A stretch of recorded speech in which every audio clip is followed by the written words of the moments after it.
오늘 민수기 36장 1절로 13절까지 말씀을 가로 권리와 의무라는 제목으로 하나님 말씀 나누겠습니다. 오늘 민수기 36장으로 민수기 성경은 이제 대단원의 막을 내립니다. 민수기가 끝나는 거예요. 그런데 우리는 대부분 뭐 이렇게 한 권 끝나면 책거리 해야 되는 거 아니에요? 떡 펴먹어야 되는 거 아니에요? 그런데 이렇게 책이 끝날 때 어떤 기대감을 갖느냐 하면 이 한 그 책이나 챕터가 이렇게 끝나면서 우리는 대단원의 막을 내리는 이 장면이 뭔가 의미 있게 멋지게 맞춰지지 않을까 하는 기대감을 갖게 됩니다. 그런데 민수기 36장에서 민수기를 끝내면서 이 끝나는 에피소드가 조금은 좀 가볍다는 느낌이 들어요. 근데 민수기 시작은 백성들의 숫자를 헤아려서 군대를 편성하고 그리고 이제 이 백성들을 데리고 앞으로 어떻게 가나안으로 가는지에 대한 온갖 규례와 계명과 또 이런저런 새로운 가르침들 많이 주셨잖아요. 그럼 멋지게 마무리를 탁 해야만 이게 뭔가 좀 마무리하는 느낌이 나는데, 근데 오늘 이 얘기는 왠지 에피소드 좀 가볍습니다. 우리가 기억하기를 이미 앞에서 슬로브핫의 딸들이 자기 아버지와 형제들이 없이 이제 토지를 분배함에 있어서 제비 뽑을 때 남자들 위주로 분배하게 했더니 그럼 우리는 분깃이 없지 않느냐. 왜냐하면 아버지도 없고 남자 형제들도 전쟁에서 다 죽었습니다. 그런데 그 죽은 이유가 뭐 하나님 앞에 죄를 지거나 이런 것이 아니고 전쟁사 혹은 자연사를 했기 때문에 우리에게 그 남겨진 딸들에게 분깃이 없으면 어떡합니까? 그랬더니 이 말이 옳다. 그래서 슬로브핫의 딸들에게 땅을 주도록 했던 거 기억하시죠? 이거 제가 한번 설교를 했었습니다. 그런데 오늘은 거꾸로 요셉 지파에서 나왔어요. 요셉 지파는 므낫세 지파, 에브라임 지파로 나뉘어 있는데 그 중에 므낫세 지파에서 한 얘기입니다. 왜 그러면 가만히 생각하니까 이 지금 이 제비 뽑아서 나눠주는 땅은 희년이 되면 누구에게 팔았거나 물려줬다가도 다시 돌아와서 영원히 그 지파의 땅이 되는 거예요. 그런데 묘한 일이 생긴 거죠. 이 슬로브핫의 딸들이 만약에 시집을 다른 지파에게로 가면 그 희년이 되어서 이게 돌아와야 되는데 이 돌아올 때 이 땅을 다시 받아야 되는 슬로브핫의 딸들은 어느 지파에 가 있나요? 그 다른 지파에 가 있잖아요. 그러니까 이게 다시 요셉 지파의 땅으로 돌아올 수 없는, 하나님이 분배하신 모양이 지켜지지 않는 그런 결과가 나오더라는 거죠.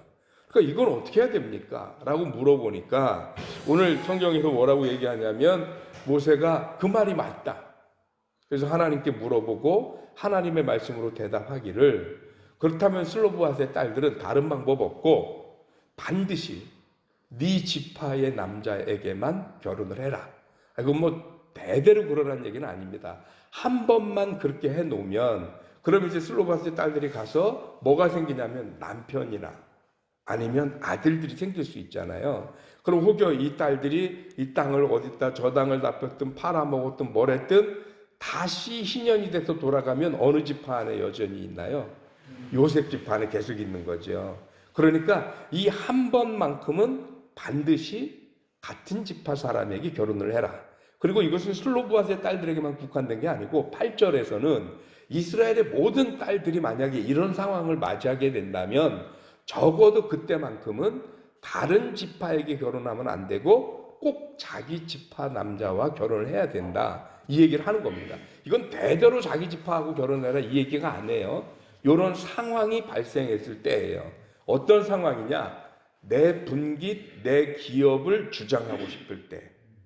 그러니까 다른 말로 하면 나도 하나님께서 우리에게 주신 권리를 주장하고 싶으면 그러면 그 지파와 그 종족의 질서를 지키고 분깃을 보장할 수 있을 만한 의무도 감당해라. 그래서 오늘 제목이 권리와 의무예요. 딸들도 권리를 주장할 수 있다. 그러나 그 딸들이 권리를 주장하려면 아들들의 감당해야 하는 의무를 딸들도 감당해라. 이 얘기입니다.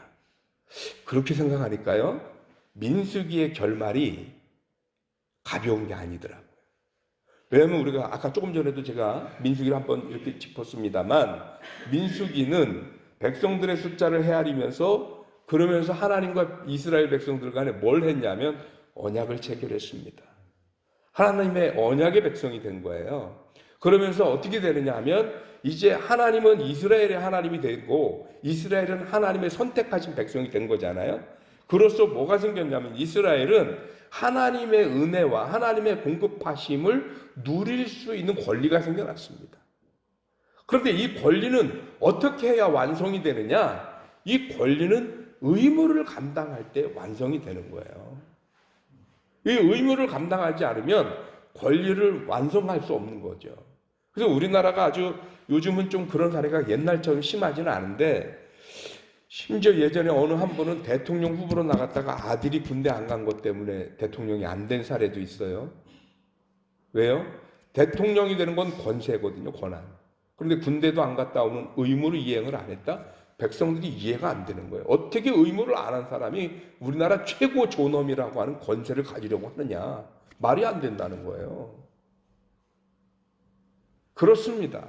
우리가 하나님의 백성됨의 권리, 이건 어마어마한 축복이고 어마어마한 권리인데, 이거를 누리려면 하나님께서 너와 내가 오늘로부터 이스라엘 백성으로서 사는 것이고 그리고 나는 너의 하나님으로서 사는 것이다 라고 했지만, 그것이 무엇으로 증명이 되느냐?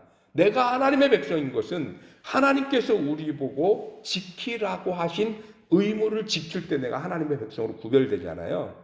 그래야 뭐가 되냐면 하나님께서 우리에게 허락하시는 기업도 땅도 은혜도 축복도 내 것이 되는 거죠. 이 관계, 그러니까 의무라는 건 뭐냐? 하나님과 나와의 관계를 확인시켜주고 규정 지어주는 것, 이게 의무예요. 그러니까 이걸 감당할 수 있어야죠. 저 여러분들이 이 새벽에 왜 하나님 앞에 나와 기도하나요? 안 나와도 상관없잖아요. 세금 나와요? 안 나오면?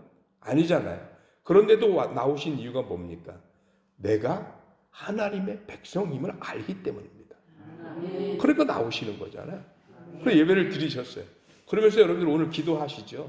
그러면서 기도하면서 여러분들이 새벽에 나와서 기도할 때 다른 때보다 조금 자신감 생기지 않으세요? 그래도?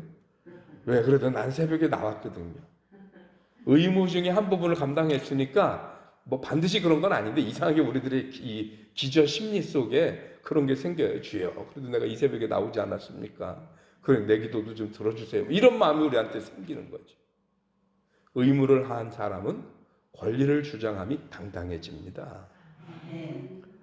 그래서 권리를 다하지 않으면, 의무를 다하지 않으면 권리를 가질 수 없는데, 오늘 슬로브아스의 딸들에게 모세가 하는 거죠. 좋다. 너희들의 권리 주장 얼마든지 보장해 주는데, 그렇다면 너희도 그것에 대한 의무를 해라. 적어도 너희들 대해서만큼은 같은 지파의 사람이랑 결혼해야 된다라는 것입니다. 그랬더니 이 슬로브아스의 딸들이 어떻게 합니까? 오늘 성경에 보니까 정말로 자기 숙부의 아들들에게 결혼해서 의무를 다 하지요. 그러므로 자기들에게 보장된 모든 땅과 기업을 그대로 물려받습니다. 권리를 행사한 것입니다. 그렇다면 오늘 저와 여러분들이 하나님의 백성됨으로써 하나님 앞에 의무를 감당하고 권리를 주장해야 하는데, 그 의무라는 게 과연 뭐냐? 이스라엘 백성들에게 민수기 전체를 통틀어서 하나님이 의무라고 한 것은 딱 한 가지밖에 없습니다. 주 너희 하나님의 말씀을 청종하고, 들을 청자 따를 종자거든요. 듣고 따르고 하나님의 명령 즉 계명을 지켜 행하며 율례와 규례를 따라 행하라. 이거밖에 없어요. 하나님, 다른 말로 하나님의 말씀을 지켜 살아라. 이게 하나님이 우리에게 부여하신 의무입니다. 저와 여러분들이 하나님의 백성됨의 의무를 잘 감당해서 하나님께서 우리에게 보장하신 놀라운 은혜와 축복의 주인공들이 되시기를 주님의 이름으로 축원합니다. 기도하겠습니다. 하나님 감사합니다. 오늘 민수기를 마무리하면서 하나님의 백성된, 언약의 백성된 이스라엘에게 중요한 메시지를 하나 주시며 민수기를 마무리하십니다. 다른 게 아니라 하나님의 백성은 날 때부터 구별된 것이 아니라 하나님과의 언약에 의해서 백성이 되고 하나님의 성도가 되는 것임에, 그 하나님의 성도로서 내가 구별됨을 보이기 위하여라도 성도가 마땅히 지켜야 하는 그 성도의 의무, 하나님의 백성됨의 언약을 온전히 지켜라 라고 말씀하고 계신다는 사실입니다.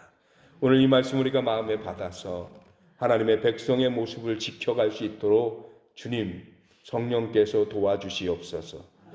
하나님의 말씀을 우리의 가슴 깊이 새기고 자나깨나 주의 말씀이 내 길에 등이고 내 발에 등불이 되어져서 어디로 가든 무엇을 하든 하나님의 말씀을 내 삶의 지표로 삼아 살아갈 수 있는 사랑하는 성도들 되게 하여 주시옵시며, 무엇보다도 그 성도다움의 모습을 지켜감으로 인하여 그 성도들에게 허락한 하나님의 놀라운 구원과 축복과 역사의 주인공들이 되어질 수 있도록 하나님 축복하여 주시옵소서.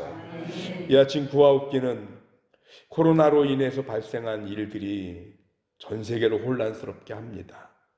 세계 최강대국이라고 하는 미국조차 그 발생하는 여러 가지 여파들의 인종 갈등 문제까지 겹쳐지면서 참 혼란스러운 일에 들어섰고, 어느 한 나라의 불행은 그 나라의 불황으로 끝나지 않고 온 세계에 영향을 미쳐서 경제적으로나 분위기적으로나 모든 것을 불안하고 힘들게 하는 상황이 되어버렸습니다.